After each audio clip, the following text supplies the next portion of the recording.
I decided to throw just a quick video up today. It's, not quite supper time yet. I did go over some of the things on my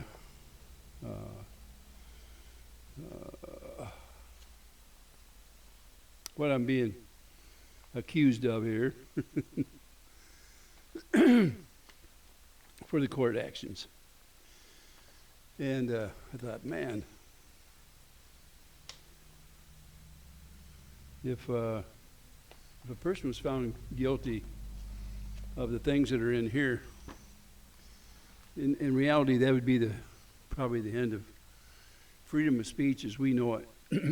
You wouldn't be able to express your opinion in public about somebody, with somebody, and you would no longer be able to recommend somebody that may have done something that another person thought was wrong. In other words, it wouldn't necessarily be laws that were broke, but the opinions of somebody else. And in other words, if you think about it, it would be taking it down to, let's say, if a neighbor of yours said, well, my opinion and his opinion, they don't match, and I don't like his opinion. So I want him charged. I'm going to take him to court. And by law, you can do that. You can take your neighbor to court. Now, that this got as far as it did, because when you look at it, it probably is one of the most frivolous cases I've ever heard of. A lot of it is hearsay. Some of it is actual taking words from out of a video or out of somebody's chat. And if you associate with somebody that doesn't agree with somebody else, then you're guilty of being a conspirator against this other person. An example of that is different times you've heard me do a shout out towards other channels. Two Lees in a Pod. Super Dave. He's got Millstown Best out there, in case you don't know. Let's say that I did a shout out to Guapo. Guapo is, he's a reseller of items that he's bought in lockers. And he's almost 3 times younger than I am. I mean, he's almost a third my age. We have 0 in common. But the different times I've called him out is because he's a fresh face out there. And he's having fun doing what he's doing. He has charisma. He has a lot of the things that there's another guy out there that actually doesn't have. The one thing Guapo doesn't have is a channel his size. Who am I talking about? I'm talking about a guy named Jeremy. He's the one that decided to sue me along with numerous others. And then there's the problem of getting me served. I chose to be anonymous, going by the name of Bone Crusher, which was a nickname from years ago. And for the most part, that's all it is, the nickname. The other thing is, it can shield your family from harassment when you have people with opposing views. And no matter what you put up there, there's going to be opposing views of your opinion, okay? That's very simple. It's kind of like when somebody writing a book uses a ghost name on there. Mark Twain. Anyway, that's not something that was new thought up or somebody saying, look, I'm going to hide in the hole because I don't want you to know where I am or who I am or what I'm doing. In reality, all it is it's just to actually keep people from coming on top of you, giving you a bad name. And others don't mind using their name because they're looking for fame. Me, I'm not looking for fame. I'm just having some fun. I'm an older guy using YouTube and what it's willing to let me use on it, quite frankly. So I've been on here 10 years plus, I guess. And haven't had a whole lot of problems. For the most part, people didn't care whether I was there or not. I'm just out there talking a little bit about different subjects, and sometimes something to do with mechanical items, because I'm one of those guys that likes to piddle around with cars, and well, anything that's got a motor, steam engine, you name it. And I've got a lot of hobbies, including RC. I've got a couple of RC planes here that are electric, and they're fun. Matter of fact, I run one into the telephone pole out there one day. It ended up in pieces all over the ground. I put it all back together. I put it up there. It's retired. It was a lot of fun, but it got away from me. I got it up there high enough, the wind picked it up. And there's a football field not too far, and it got clear up into the football field. I got to take that out there. And I didn't know if I was going to get it back or not. I didn't know if the transmitter would reach that far, but it did. And on the way back, I got the telephone pole. I was so worried about getting back in my yard that I misjudged the distance to that thing, and bang, it got it. So, but it was in my yard, the pole was. So easy to pick up, easy peasy. Yeah, like I say, I have hobbies, and one of them is YouTube. Now, as far as an opinion, as far as I'm concerned, I earned that right. I went into the service 2 weeks after I turned 17. And when I was young, and they call it young and dumb, but it's really not that. It's young and not yet walked the path of life. I was always under the scrutiny of parents or grandparents, and so you're quite naive until you have to go out and earn a paycheck and fend for yourself. Well, when you go into the military, it isn't a whole lot different. The difference is that you actually step backwards a little bit. They tell you when you can take a crap, when you're going to eat, and if you can go to the latrine and take a leak, or if you can go and get cleaned up, or what time to go to bed, what time to wake up, what your daily activity is going to be that day. And so it was a rude awakening. But we also learned something else, and it was, you learn that they tear you apart. That's what they do, to remake you into something that they can guide out on a battlefield. That's the purpose of the military. But along with that, there comes a sensibility of teamwork, taking care of that person next to you, appreciation of all these little things around you, because you may not have them if you don't get out there and fight for them. And you're taught who the enemy is, and it's just drummed into you. Back when I went in, the enemy was, in real terms, was China and Russia, North Korea. And the trouble with superpowers is they fight their battles on grounds that aren't their own. In other words, the battle in Vietnam was a civil war between people that were all related to each other, North and South Vietnamese. And when you go over there, you can't tell the friend from foe. Now, I was lucky enough, I didn't have to go to Vietnam. But I did go overseas, and I spent a couple of years. And I spent it in the European theater, they call it. Specifically, I was stationed in a couple of different spots in Germany. And during that time, I learned different job aspects, got a little better education. But the big thing was the appreciation of what it took to maintain our Constitution in the United States. Now, I already knew how to use a weapon before I went in. But they give you the fine training it takes, but also they teach you to go after other people and to do it without thinking. And so all that training you had whether it was in a church or something that was given to you by your parents or grandparents, as to how precious life is out the door at that time.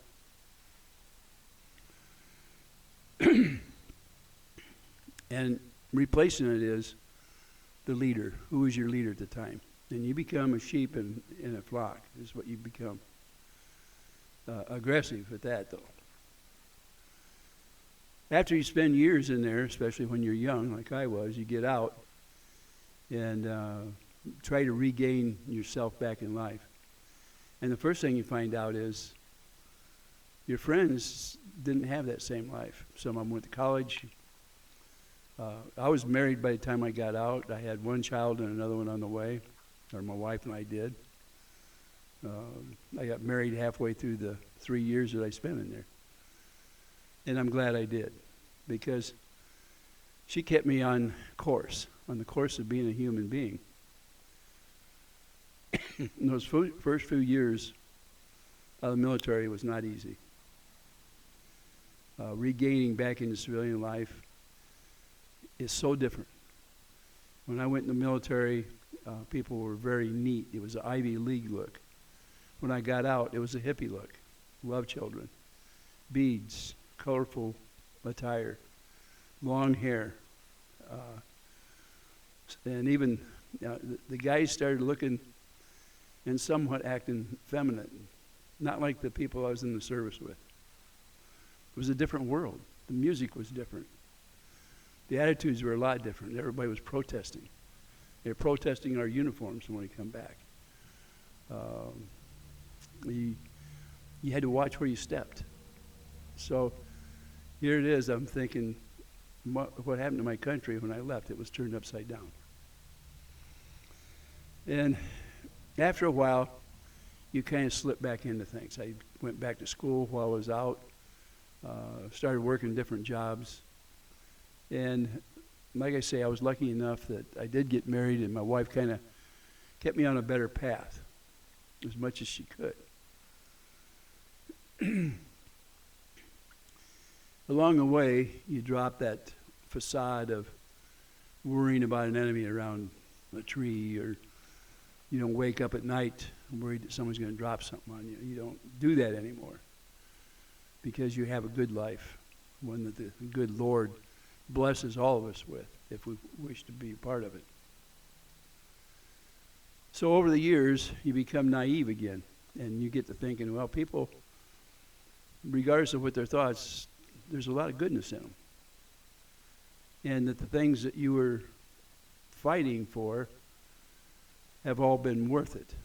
Although I didn't have to myself pull the trigger on somebody, I could feel for the people that did, the blood that was shed for this great country of ours.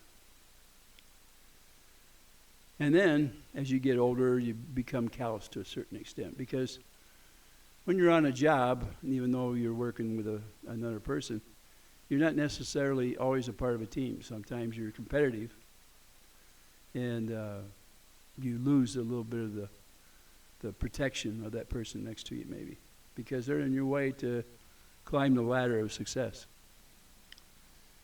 And you have to be careful that you don't overdo it, because those that you met on the way up, you're going to meet them on the way back down.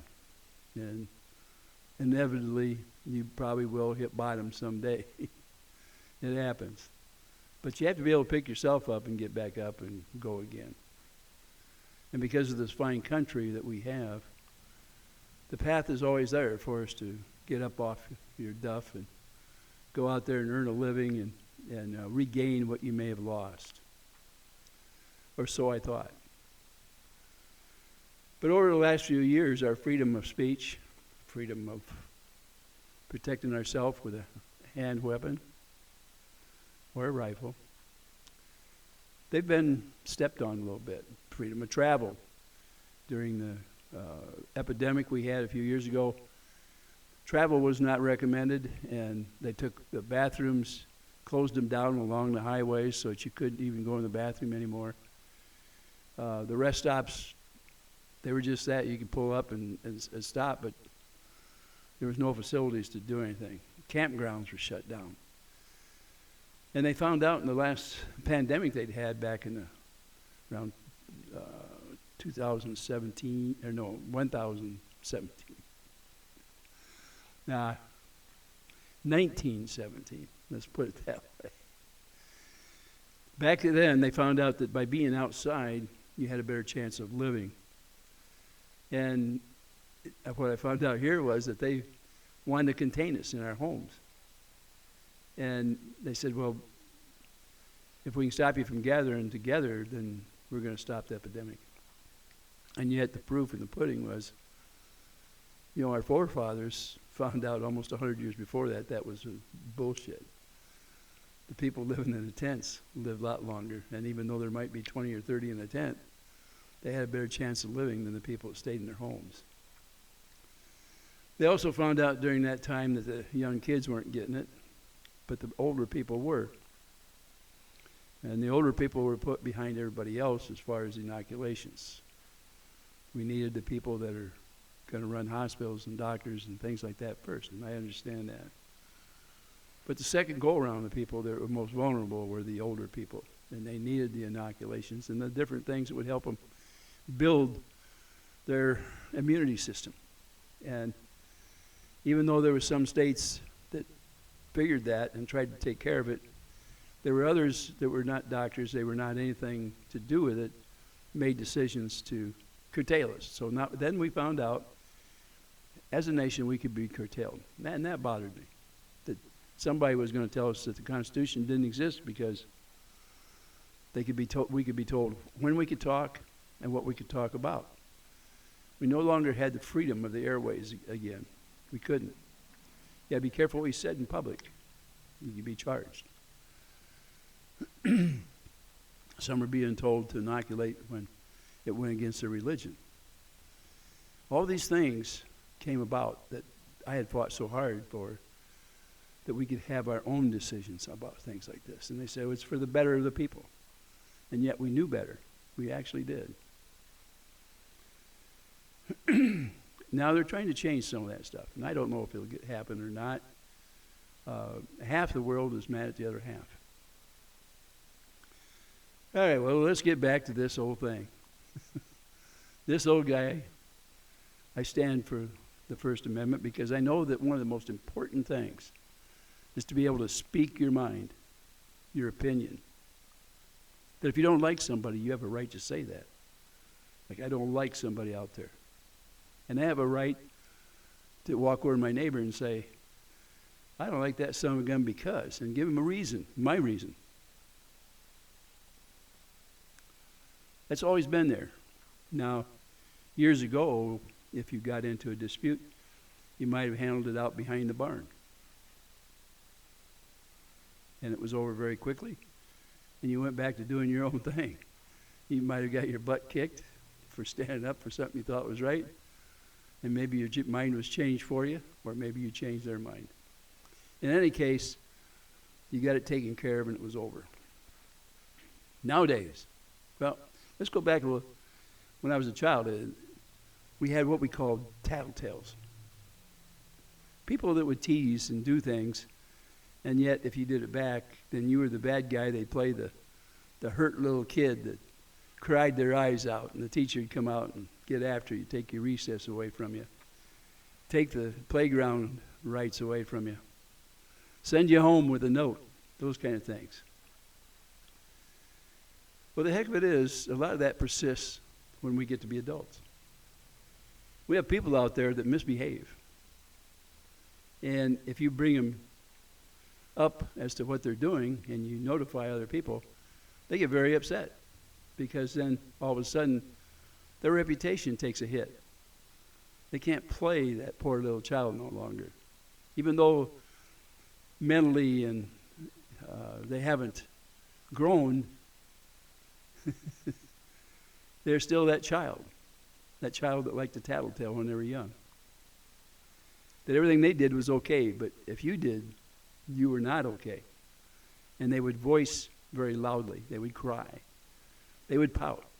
They'd throw a tantrum. And we see it every day on the internet, places like this. We had the people that do things behind your back. keyboard warriors. And even though they don't necessarily hide, they're hard to get to because they can be in another country, another city, state, whatever. But you're not going to just go for a frivolous thing and go after them. Well, along comes the law. And all of a sudden, the long arm of the law says, well, our Constitution allows anybody to sue anybody. And you think, oh, shoot, there must be some kind of protection against that. And they call it frivolous lawsuits. Can you stop them? And you can. If somebody uses a court enough, eventually they're going to get stopped. Somebody is going to stop them from doing it. Somebody with money or somebodies with money. And they're going to drag their feet. And they're going to do everything they can. And they're going to cry their eyes out. And they're going to do everything to get you as a bad guy. Well, I fit the part of the bad guy, apparently. In this statement, there's a part in there. It said, my eyes go all over the place. And I froth at the mouth, or not froth at the mouth, but saliva, and I drool, whatever. What they're trying to say about me in here is nothing more than my right, and it isn't against the law, if I look differently when I'm talking, if I'm trying to get a point across. Although what was in there was nothing more than a drama-type description of something that didn't happen. The expression, the saliva, and the daily use of what I was said was, he wants money. Money being the key to this whole thing at the time. And I look at it, and I'm laughing about it because I have said different times, what's driving this whole drama out there in Otter Creek is money. Money, period. It's not somebody getting butt hurt, although a lot of people are getting hurt along the way. And they use names out there to describe people because it's a cutesy way of talking about people. Cutesy, yeah, that's what I said. And if they say it enough, if you listen, you're going to say it too. It's like swearing. You're around somebody that swears, you're going to swear. I did. I swore a lot. I worked in construction, 3 years in the military. Believe me, I swore a lot. I didn't swear when I was young. I didn't swear before I went into service. I wouldn't even think the words before I went in because I wasn't brought up that way.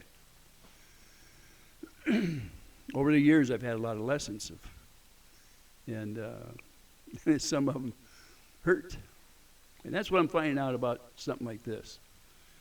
Now, there's a bunch of other people. Some of them are lawyers, previous lawyers. One of the lawyers in there was trying to help a family out. Because of that, and he was doing it pro bono, he's in here. Now, they would have you believe that he was doing something wrong when he did this. I take issue with that. It's my opinion. It's my right. But in here, it's saying it isn't my right. I can't back somebody like that. I can't recommend somebody like that. It's against the law, their law. Not my law, their law. So I've got to go to court to prove what my rights are. Now, I'm getting up there in age, but I can still think on my feet. But what would happen if for some reason I could no longer think on my feet anymore? We just had a past president that was, the charges were dismissed of even bringing them, criminal charges, against somebody that was sitting on top secret documents, which is a treasonous act. But because of his inability, mental issues, it was recommended he not be charged. Now, I'm not a president of anything. Nope. So I have to stand no matter what, because somebody decided to charge me with something. Now, that somebody has never been in the military, never earned their right, as far as I'm concerned, to do things like this. And he claims people like me, in my opinion, are riding his coattails. And I would say, no, actually he's riding mine. Way before this yo-yo was even born, I put my life on the line for our country. I gave up my teen years, 17, 18, and 19. And those years are important to you because they're fun years. Your parents are taking all the heat for everything that you're going to do during those years. Instead, I took up the responsibilities of a man at a young age. And along the way, I got married and had some children. That's what I did at a young age. And now in my old age, I have to fight again for my freedom of speech because somebody decided to bring a lawsuit against me. And one of the things in there was the way I talk, the description of my speaking. Now, if I'm saliving all over the place and my eyes are going everywhere, woo, whoopee-doo. Those are drama things to make it look worse than what it really is. What bothered them is I'm talking about somebody saying, I want money. Give me your money.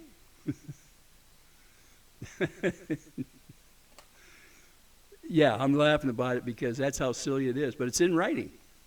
You know what else is in here? When we were on the internet, we were talking and joking around about a cruise in somebody's channel. That's in here, that we were going to take money that we were collecting and go on a cruise. Now, everybody that listened in there knows it was all a big joke. But this guy don't, or at least if he does, he's lying and he's putting it in here as if it's truth. I would say it's kind of frivolous. Now, anybody with any sense at all knows it was a big joke, everybody talking about taking a cruise. I mean, how are you going to get 100 people together? Actually, more than that. You know, we're talking a few thousand or maybe 15 to 20,000 people that are going to put their hard-earned money out as a joke to go on a cruise. It's not going to happen, people. Or the fact that we were looking for money to buy a ship or our own island. Joke. Joke's on him. But yet the joke is not on him completely because taxpayers are paying hard-earned money to provide a court system so that stupid things like this can be put out there. And this is my opinion, obviously. I mean, I don't want to belittle at all our right to have a court session. What I am saying is that frivolous things are for frivolous people. I'm not one that actually considers myself frivolous. Now, everybody thinks you got to cross the T and dot the I and all that stuff, and I guess it depends on who you are, whether you have to do all that. And this poor lawyer that is involved in this thing, Bruce specifically, he's been stalked, ridiculed. They bring out his religion, his physical anatomy. The fact that he wanted to take a cloth out and wipe his head. Come on. These are things that are added in during a depo or a lawsuit to make their claim better because they're trying to sway somebody's opinion, not with fact, but with drama. Now, look, people out there, I don't want you to think that you have to look at all that BS. You can take something like this and you can cut 25% out right off the top and make it more legible, more understandable by the common person. But we're going to muddy the water with words that don't mean anything other than what the words that were spoken in the first place. And there's a description in here about defamation and stuff like that. And then they come out there and they started partway through, they were pointing out at different dates and stuff that was said. And then, but not all. In between, there's sentences out there and accusations with no proof. In other words, they took a few of them and said, hey, go back here and you can read it, you can hear it. They listed a whole bunch of them that you have to go in to look at. There's no title or anything, just a number. Yeah, that made real sense. It really did. It was so poorly done. If I'd have handed a piece of paper like this in when I was a freshman in high school, they'd have handed it back to me with a red F on it. I could not have done that. And I was a lot smarter than that when I was a freshman in high school. I've wrote manuals over the years, instructional manuals. And they're in probably, let's say 20% at least of, or at least part of those manuals of the nuclear plants here in the United States. And some of them have been translated into other languages in other countries. The materials I worked with, some of it's in submarines right now. They went through my department for research and development. Most of the nuclear plants have different materials that I designed in them in the United States. And actually there was Germany, Japan. This stuff, when I look at it, and I think how inane it was put together, because it's not consistent. When I wrote a manual, it was consistent from start to finish. And when I would write a manual for the type of people that were going to actually have to read it and understand it. Now, a friend of mine wrote some manuals as well. And he wrote it like a government wants it. Lots of references. Mine had no references. Every paragraph was an instructional paragraph that said what you had to do. You didn't have to look up what to do. It wasn't a description. It was what you had to do, hands-on. This is not written that way. Okay? It could be. It'd be a lot easier. But if you want to confuse people, you go ahead and sue, let's say 11 people. Okay? And do some different than others in descriptions. You can tell, like I say, professionalism, from my opinion, went out the window. But I shouldn't be surprised. I really shouldn't. Because it's almost like, oh well, let's just throw this out there. We'll see what sticks. We'll let them straighten it out. Send it out to them. They'll take care of it. And they'll write back, and we'll have to write back again. And then they'll write back. Response, reaction to actions. It's been going on for quite a while. Unfortunately, we have a couple out there, Rochelle and John, that are having to respond to something like 4 lawsuits presently. And yeah, it's overwhelming for them because it takes a lot of time to defend yourself for these things. Along the way, they're being ridiculed, threatened. People go by there, they take pictures. They honk the horn, they rev the engine. They make it very hard. Now, some of the people in here have got together and made sure that they were able to have a fence around their yard. They made sure their daughter was able to have a Christmas with real presents, real friends. It was a happy time. And the people behind, back in something like this, were very, very, very upset. And made content for the different channels out there. To date, if you take the cumulative people that are in those channels that make comments, okay, it's over 1.5 million people making comments. Now my channel is just barely 8,000, if that. And some of my people came from these channels out there that are doing everything they can to stop this couple from having a normal life.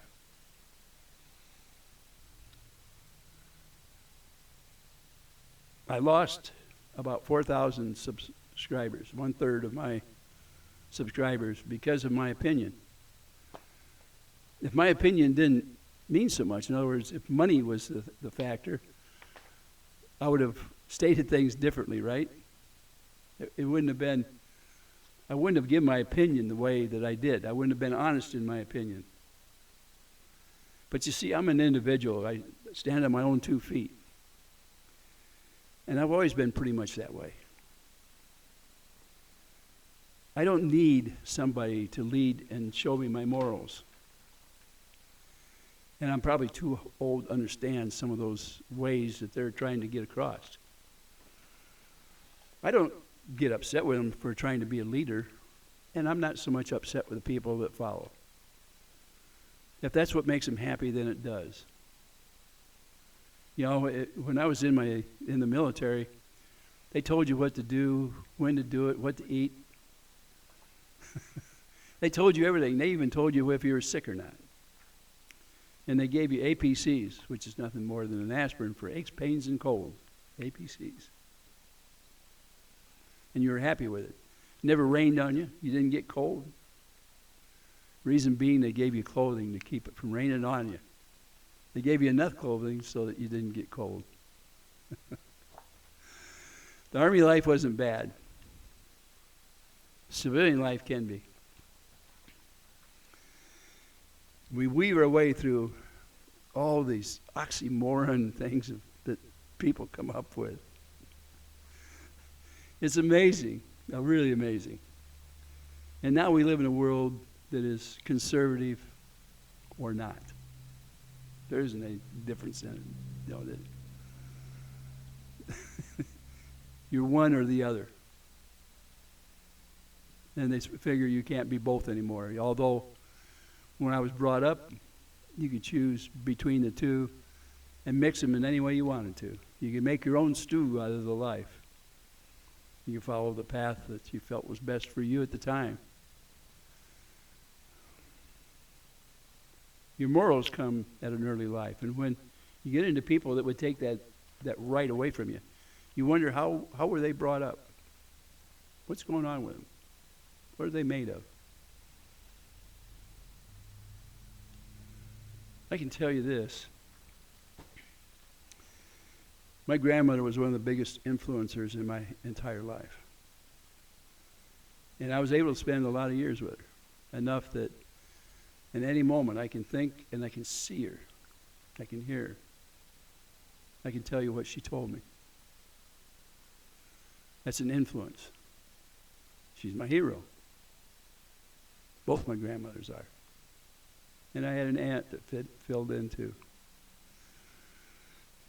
I had a grandfather when I was very young that was one of the greatest people in the world. And I'm not taking anything away from my parents. My parents were a result of those grandparents. They were part of the system. 3 generations in one house. That's quite a deal. It's a privilege. A privilege that most people don't have today. Although I hear that a lot of grandparents are raising grandchildren, but their own children aren't in the house with them sometimes, or a lot of times. You know, Michelle stepped up to the bat and hit a home run when she adopted this child, little Harley. She was born of some parents apparently that were addicted to illicit drugs. And because of some of the things that happened before this little child was born, she was, you could say, was going to have some problems brought onto her, not by herself, but because of a heritage, genealogy heritage. And Michelle took this on knowingly, what could possibly be there. And indeed, after this child was born, was told, before you take this child home, this is what's going on. And so, since that time, which has been over 5 years now, it's been a 24/7 job. And John has been there to help her along the way, and the path was never easy. All the things that go on in a normal household, times probably 10, happen. They never thought that the world would be against them, but they feel that way probably now. Because they can't step out of their yard without somebody yelling or making fun, or, just going to the store to get groceries can be quite a trip. Matter of fact, there's something referenced in here, because John was in the Walmart, and this guy that has a P.O. on him come through there screaming at him, making a big mockery of the whole thing. And it was made to look as if maybe John had caused the problem, and that was not true. John went there to buy a few simple things. He was at the counter to pay for it, didn't even know the other guy was around, and I suspect that the other guy come because he was called up and said, "Hey, do you know this guy's in the store?" It was being filmed by this guy, holding his camera way up in the air and almost leaning across counters and trying to get pictures and stuff of it. It looked pretty foolish. And how did I get those pictures? Well, I didn't. Somebody else got them. And matter of fact, I think the Levy County Sheriff actually was able to retrieve the camera footage from the Walmart where this happened. What I'm trying to get a point across to you is that things out there aren't always as they seem. Somebody tells you, "Hey, they were in my space." Okay? Well, which way was it? You were in theirs or they were in yours? Now, this P.O. against John says, it don't matter. It does not matter. If this person that has a P.O. on you walks into the store, you have to immediately leave. Post office, you have to leave. If you're on the road, you have to leave. You have to stay away from them. You can't be within 500 feet of these people. Do you realize how hard that you're handicapped when something like that happens? Let's say you live in a town of 100 people. How do you stay 500 feet away from this person who has a P.O. on you? Pretty hard.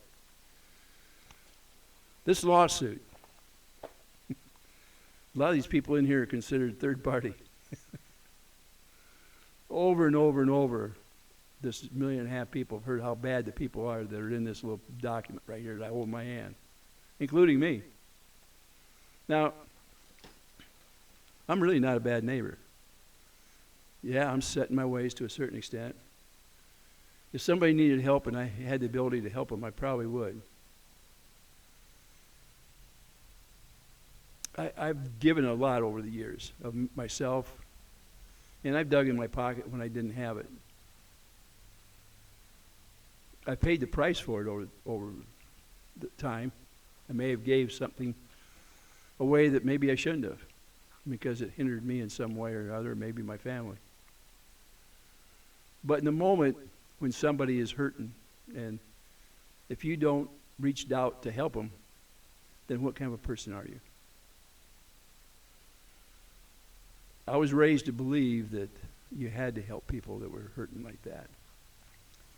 You brought meals to people that were hungry. You didn't make them beg.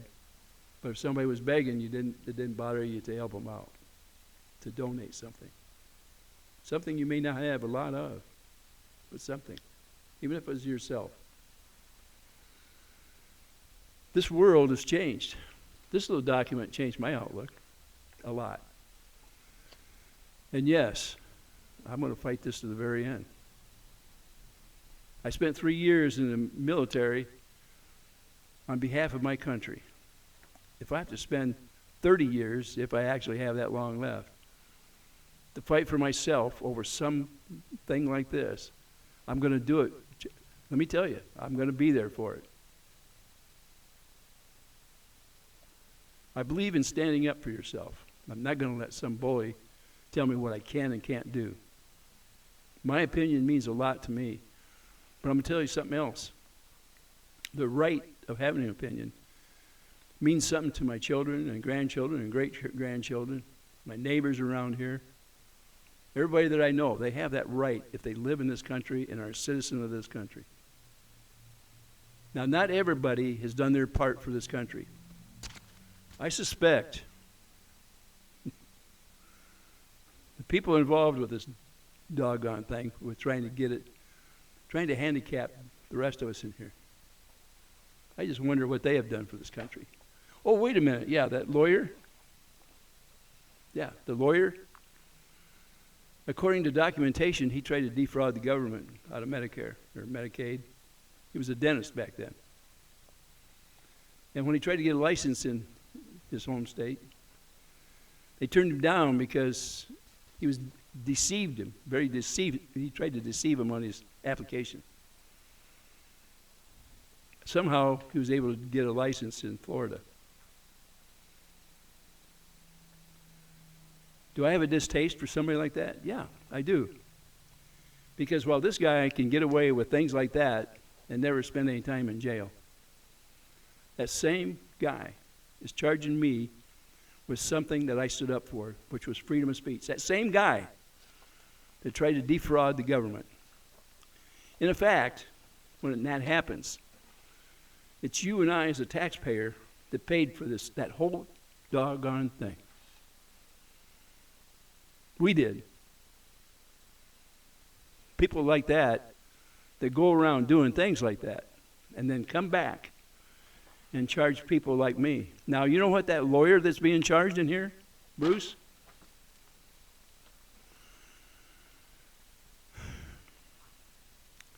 He worked night and day, 7 days a week, trying to help a couple out that needed it, John and Michelle, and their daughter.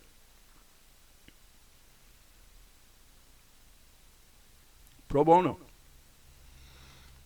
Tried to line up other lawyers for him, tried to get it done. He was attacked so severely that he asked to be able to withdraw. And he was asked why. And he sent in documentations explaining everything out as to why he wanted off the case. And yet, they have not responded back to him. He had only a limited time to respond to them, but no response back yet. We're talking a federal judge or magistrate that demanded information from this lawyer that worked for free. He gave him that information, and they have not responded.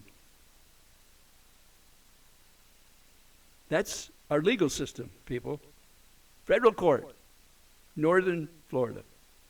That's what's happening. Well, let me tell you something.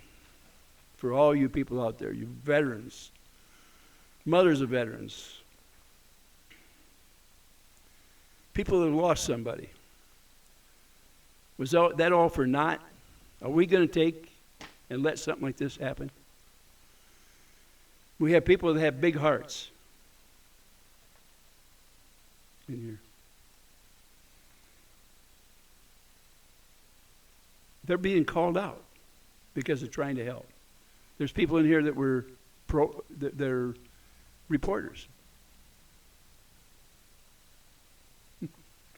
I get called out because I backed some channels out there. They said I backed them because I gave them shout-outs on my channel. Yeah. As far as they're concerned, I don't have that right because they're saying we formed a group. We may have had the same opinion, but each one of us acted independently in our own rights. And each one in here is being sued independently and together because of opinion. How many people do you know have the same opinion about something? Well, wait a minute. Half the people voted for a president and half didn't. So half the people believed in him, half of them didn't. Doesn't prove which side is right. The proof will be in the pudding someday. We don't know. Gee whiz, that happened before, didn't it? I mean, you know what? A lot of our elections are pretty close. I'm just throwing that out there for you to think about it a little bit. Well, that's all I got for today, and yeah, I've kept you going here for almost an hour. But I wanted to tweak it a little bit because people like me are being sued for utilizing my right to free speech. I'm using this platform, YouTube, to do everything I can to fight for that right of free speech. There's a lot of things I believe in that's in our Constitution. As a matter of fact, I believe in our country. I believe our country operates under the Lord's care.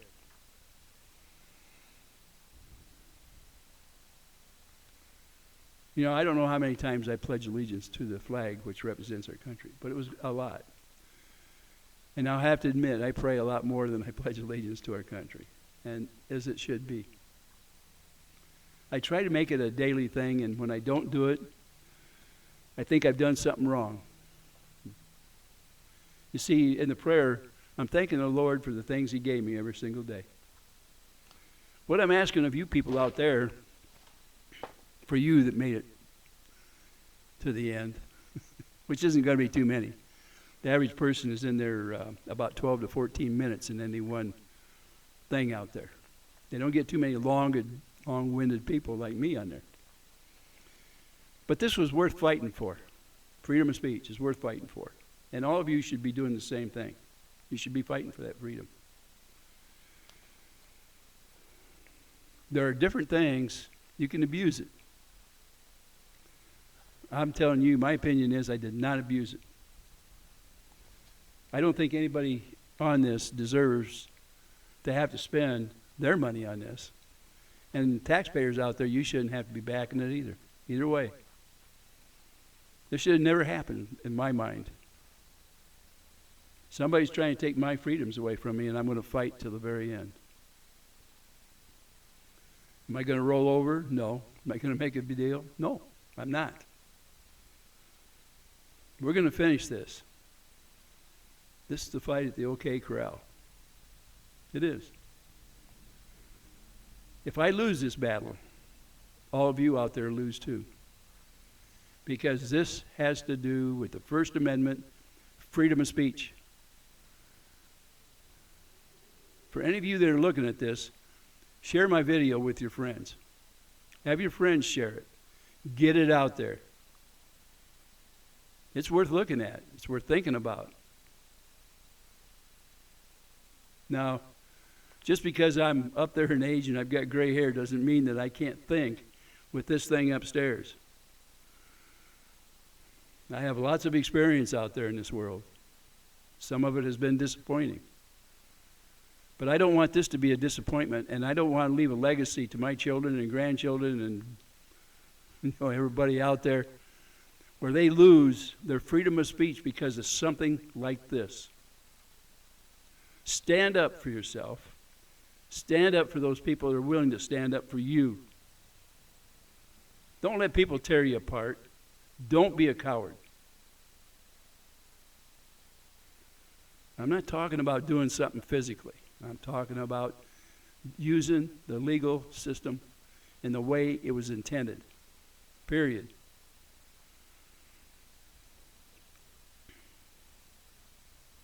Well, I hope all of you out there have a good day. I hope I got my point across to you. I'm just a common citizen out here. I feel I've earned my right to my freedom of speech, and I think that you deserve that too. And I put time in so that you would have that freedom. I want you to think about this. When you were 17, when you turned 17, did you spend the next 3 years in your country's behalf? Leave everything behind, leave your family behind. All those dreams that you had, you put them on hold. If you didn't, at least thank the people that did it for you. Don't try to handicap them with a frivolous lawsuit just because you can. This guy says he don't care whether he wins or loses on his lawsuits.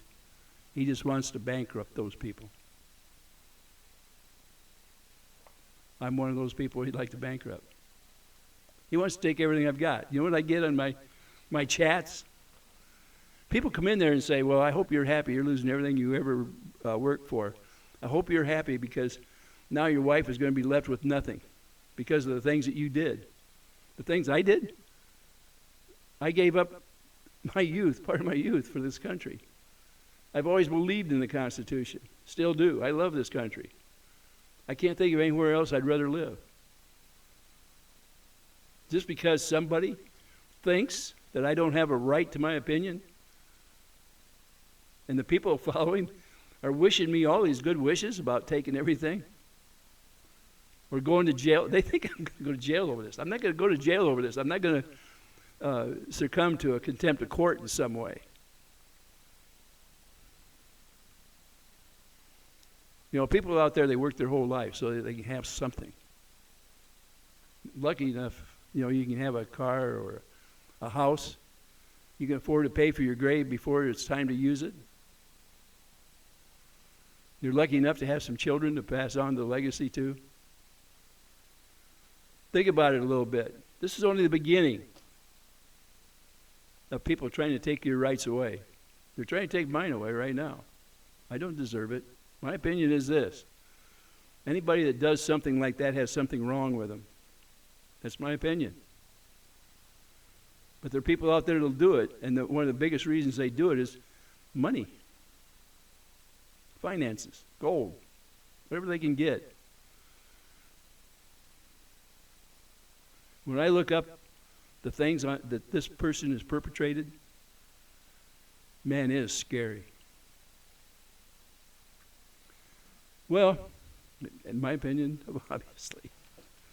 I pled my case out there, people. But you could be in my shoes very easily. Don't spit in the sidewalk tomorrow. There's a law against that too. Watch what day you chew gum. There are places where you can't do that too. Don't play your radio in the courthouse even if you have earbobs. What I'm telling you is there's laws for everything out there, and none of you are going to be free from breaking the laws. You are going to break laws. You can't help it. It happens. And you hope that the judge is going to be somewhat lenient when it comes to you and you broke something that you didn't even realize you were, because ignorance of the law doesn't excuse you. This is one time where the law is being used on me, and when it's all over and said, they're going to go home. They'll have gotten what they wanted. They're getting a lot of views over this, lots of views. Every week, up to 1.5 million people are looking at this or more. I'm telling you, there's a circle of people out there that make their living off on YouTube. And this is a very important part of their life right now, because this is how their earnings are going to be made. There's a case like this, and at the very core of this case is a family, John and Michelle, and a little girl, 5 years old, named Michelle, or named Harley. That's how this thing got going. And then people said, hey, you're doing too much against this family. We think you ought to back off. Don't need to be a bully. There are laws for everything, and if there's something wrong, it'll be taken care of. Instead, they go to the theater of the people out there and say, look at here. Yeah, look at here. I don't deserve it, neither do the people that are on there. And yet, this is going to be going on over and over and over. This particular person that brought this darn thing has been in court since 2014 for sure. Yeah. And it's been talked about a lot, what this person did or has done or is doing. This can happen to you out there. Share this thing with somebody. Ask if you think it should be or shouldn't be. Look into your heart. Think of your morals. Well, I hope all of you have a good day today. I don't mean to bring doom and gloom, but I wanted you to understand what my story is. And am I going to talk more about it? You bet I am. I'm not giving up the fight.